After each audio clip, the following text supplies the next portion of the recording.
What's going on, guys? Today I'm gonna show you how to format and clean install Windows 10 on your PC. This will work for most of the Windows OSs, new or older. So if you are planning to install or reinstall any Windows operating system such as Windows XP 7, 8, 8.1 and 10, you can use this video as a guide. And only follow the instruction, visual or verbal, on this video at your own risk. We will not be held responsible for any loss or damage. So let's begin. Step number 1. Download Windows 10. In this step, we're going to show you how to download the official Windows 10 ISO file to your PC for us to later burn it to a DVD or make a USB DVD with it. If you have the installation media already, you can probably skip the step or go to the site, link will be in the video description, and download this media creation tool. Once you have done that, open the file and you will see a window like this. Now click on accept, choose create installation media for another PC, click next. Now we'll show you some options to select your preferred language, your system architecture and edition.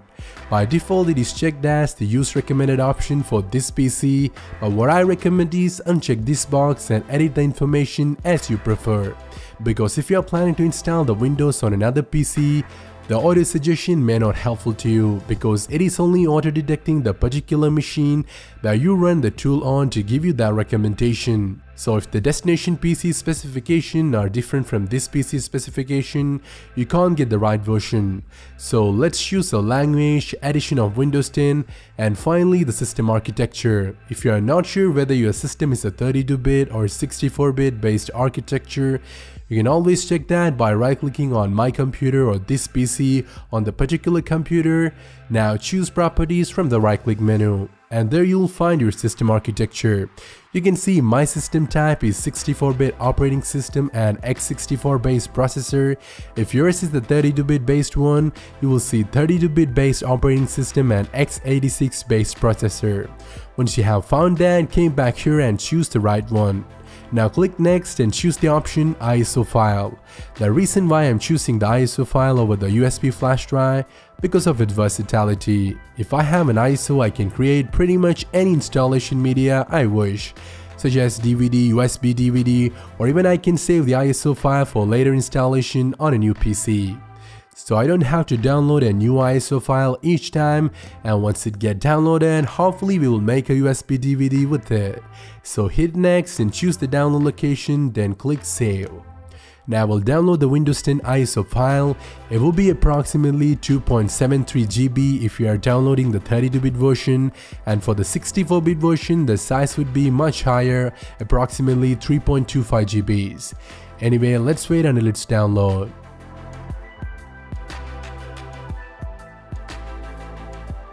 As you can see, at last it's finished the download. With a 4 Mbps connection, it took me about nearly 2 hours, so I suggest you to come back with yours to get a download time estimate if you're interested. Now we are moving to the next phase. Step number 2. Create installation media. As I mentioned earlier, with this Windows 10 ISO file, you can make several types of installation media which all contain the exact same copy of Windows.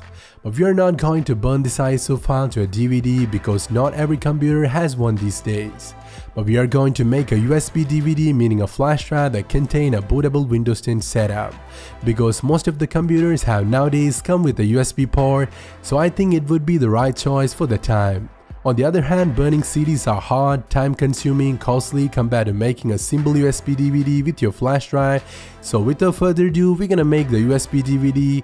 For that, all you're gonna need is a flash drive that had a capacity of up to 8 GB and a software called Rufus, which you can free download from the video description. So I suggest you to go there, download and launch Rufus.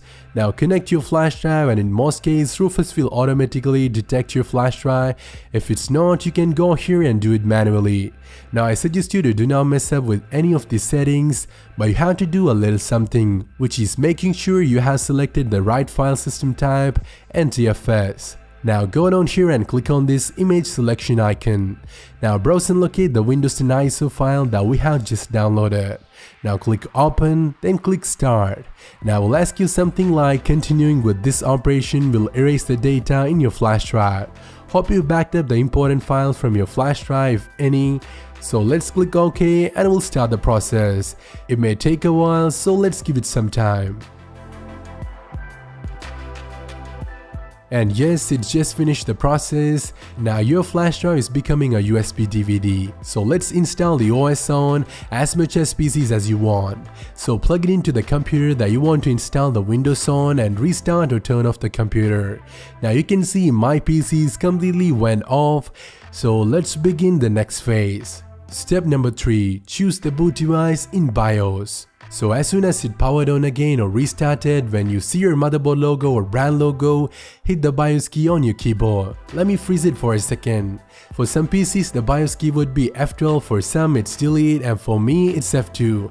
Maybe yours is F2 as well, so I suggest you to find the key first by simply try hitting each one of them while you're booting up, or simply Google it. And once you hit the BIOS key, you will boot into the BIOS menu, aka UEFI BIOS utility. In BIOS, you can't use your mouse to interact, instead you have to use your keyboard. To navigate through BIOS, use arrow keys. For choosing an option, use Enter. To go back, use Backspace. To quit from BIOS, use Escape. As well as to save and exit, you can use the F10 key.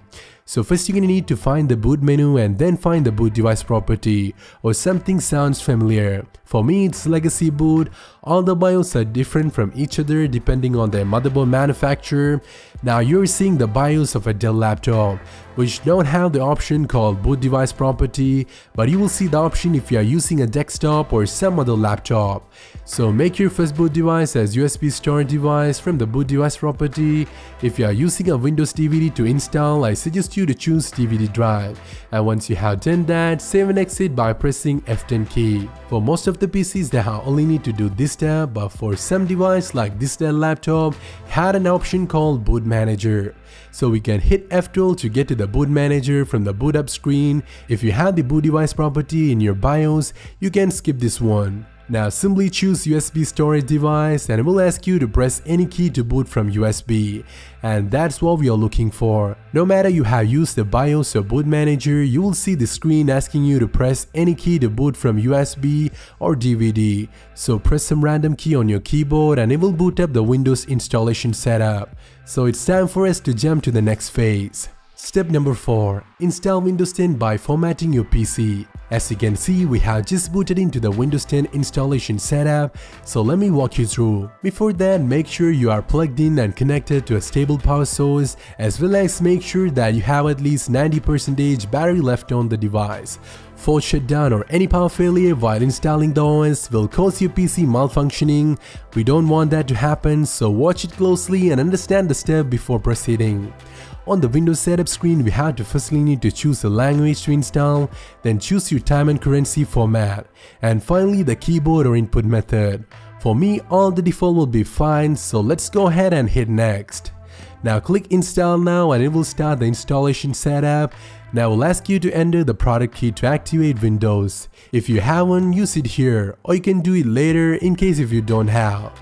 Now we'll show you the Microsoft terms and conditions to use their software, so scroll down and check I accept the license terms box. Now click next and from here choose custom install Windows only option, and it will bring you to the disk partition, which will help you to create, split and delete certain local disks. Now for this PC, there is already a partition going on. It got a 1 TB hard drive installed, and it's manually split between into two partitions, which had 150 GB on partition 2 and 781 GB on partition 3, which is approximately 1 TB. And you may notice that there is another partition which had a capacity of only 100 MB, which is the partition number 1. For your information, this is not a normal partition like 2 and 3, it is system reserved partition, meaning it is invisible on the Windows 10 interface. You could not see it in your this PC or my computer, but it's there in the memory invisibly only for the system itself. It uses the balanced unallocated space to create system drive and install operating system. So let's continue with the process. I have to give you a few more tips on this to make you an expert on Windows formatting and disk partition. So first of all, I'm gonna show you how to split an already created partition. And please be aware that doing this on a Windows setup will definitely clear any data on the particular partition. So if you have anything there, I suggest you to back it up before doing this. Anyway, let's do it. We are going to split this 781 GB partition into two partitions, which is holding a capacity of 195 and 595 GBs. So select the partition you want. Now came down here to the tools and click on delete. It will delete that particular partition and turn it to unallocated space. So you have to click on the unallocated space, which is the same 781 GB, and click on new from here. Now edit the disk size for your new partition, which we prefer to do as 195 GBs for one.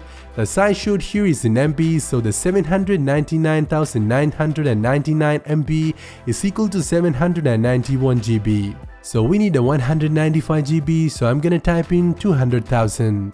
If you have any doubt about the conversion, I suggest you to Google GB to MB and it will show you an online GB to MB converter. So once you have edited the value of the new partition, click apply and it will create the partition. Now you can see it's created a new partition of 195 GB.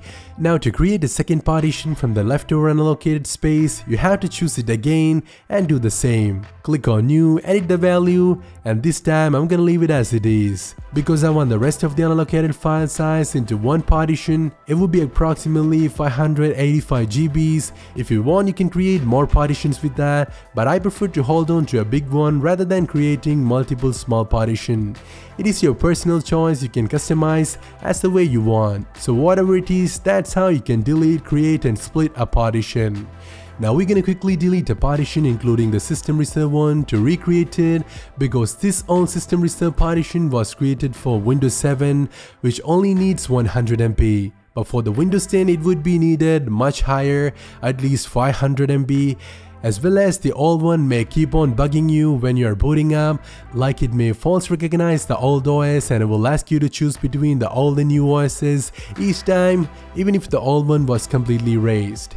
So delete the system reserve partition with some other main partition and create a new partition with the unallocated space, which will automatically create the new system reserve partition, and hope that makes sense. Now we are all good to go, so choose the partition that you wish to install the Windows 10 on. Now hit next and it will install the Windows 10 on it. And it will be your C drive or local disk C. As you can see, it's installing the Windows. It will go through several different steps before it gets installed, and your system will get restarted automatically several times while this process is happening. So I want you to do nothing at this point. It may take a while, so sit back, relax until it does. So we have just finished the Windows installation and it took me about 16 minutes. So it's time for us to jump to the final phase. Step number 5. Setting up Windows for the first time. As you can see, we have just finished installing the Windows 10 on this PC, and now let's set it up for the first time. It is asking you to enter your product key for the particular edition. If you have one, enter it here. Or you can enter it later by buying one online, and we can activate it once we set up everything. So let's do it later. Now we will get to this window, which allows you to edit the settings for your Windows. Like you can enable or disable things like speech, typing, inking, location and so on. You can either choose the customize settings option to edit the settings by yourself, or use the recommended settings by choosing use express settings option. Now after a few seconds it will ask you to create a username for your PC, and if you want you can type in a password as well to protect your PC. Enter a password, type it again, and type a password hint if you want, click next, and that's it. Now after a few minutes of loading screen and some welcome messages, it will start your Windows desktop. So that's how you can format and clean install Windows 10 on your PC. Thank you so much for watching. As I mentioned, you can use this to install or reinstall any other Windows OSs, so keep that in mind. If you like what you just saw, leave a thumbs up. Wanna watch more? Subscribe to the channel. This video is requested by one of our loyal subscriber, Mr. Sachin Yadav. I personally thank him for such an awesome idea. Your support means a lot to me, Sachin. Keep it up. As always, this is your host, Amal Rafi. See you around.